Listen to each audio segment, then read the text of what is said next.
The Fender Custom Shop slogan is, "When you're ready." This is a clever slogan, because it could really mean one of three things. First, ready could mean a good enough guitar player. It's the same kind of psychology they use to sell high-performance cars. It's kind of like, have you got the balls? Second, ready could mean you're at a point in your career where you need the best tools you can get. Now that's quite open-ended, but it still plays on the tension between where you want to be and where you actually are. Third, ready could mean wealthy. Now I don't think that all or even most of the Fender Custom Shop output is being bought up by blues lawyers, but it is true that the world's strategic reserves of vintage instruments are slowly making their way into museums and bank vaults, meaning people who want to spend serious cash on a guitar are left with custom shop instruments. The rock bottom buy-in these days for a Fender Custom Shop guitar is around $3,000, which is about 2 months worth of your average UK take-home salary. If you want anything special or a nice relic job, you're looking at $4,000 to $5,000 minimum, and master-built guitars can easily get into 5 figures. And at those prices, the reality is that most guitarists are not ready. So what do you do if you still want one of those vintage-style, beat-to-shit, custom color-over sunburst mojo machines with special pickups and a fancy case? You build one. This is a 1958 American Vintage reissue 2-piece ash body finished in nitrocellulose Olympic white over two-tone sunburst. And this is a Fender made in Mexico road-worn all-maple 1950s neck. The bridge and the tuners are Fender road-worn parts, and the rest of the hardware is Grover. Pickups are bare-knuckle pile drivers, which sounds strange for a vintage-style telly, but it makes sense when you hear them. And it all lives in a Fender Classic tweed case, which you'll see shots of later. And how much did this cost me? Just over $1,000. So first of all, Telecasters are not a difficult build. Most US and Mexican Fender bodies and necks will fit into each other pretty well. The rest of the hardware installation was pretty straightforward, and the pickups were just a couple of solder joints. Honestly, I'm not a skilled luthier or anything, I just did my homework and took my time. The big one is refinishing. This may be a relic, but you still have to start with a decent paint job. As you can see, I didn't strip the original sunburst finish as I wanted to have it visible through the white, so I just prepared it with a light sanding and then shot over it with a couple of coats of color and clear. Then I let it cure for a month, because although nitrocellulose might be touch dry after a few minutes, you really need to let it stabilize. You don't want to relic a soft finish. Spraying a sunburst finish is one of the hardest finishes to achieve, and even pro painters mess one up from time to time. When this happens, the two options are you either strip the paint and start again, or you spray over it with a solid color. This is the cheaper option, so this is what Fender used to do.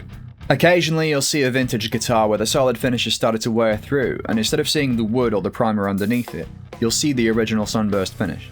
The custom shop started offering a finish like that in all sorts of combinations. Now I know the relic look isn't for everyone, but this is my guitar and it's the way I want it to look. Anyway, let's look at the cost breakdown. The body cost me £350.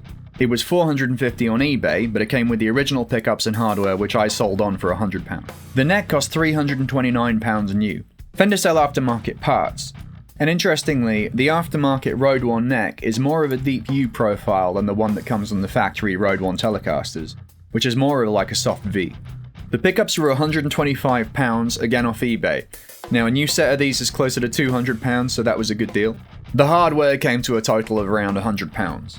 That includes the tuners, the neck plate, the strap buttons, the pick guard, the bridge, the control plate, the knobs, the switch, all the wiring, and the jack cup. None of those things should be that expensive if you shop around. Finally, I bought the case off Reverb for £75 used. The nitro lacquer was £30 from a shop called Manchester Guitar Tech. They offer a really good selection of period-accurate guitar finish colours. That's a total of £1,009. I'm not factoring in my own time obviously, because this was a lot of fun, and I got a cool guitar at the end of it. So all this being said, what does it sound like? I'll just run through the pickups quickly on a slightly crunchy setting so you can get a feel for what they sound like.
Now I'm going to roll the volume back a little bit so you can hear what it sounds like with a more classic kind of tone.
The guitar is naturally nice and resonant, and the cool thing about these pickups is when you roll them off, you still get that very classic telly sound.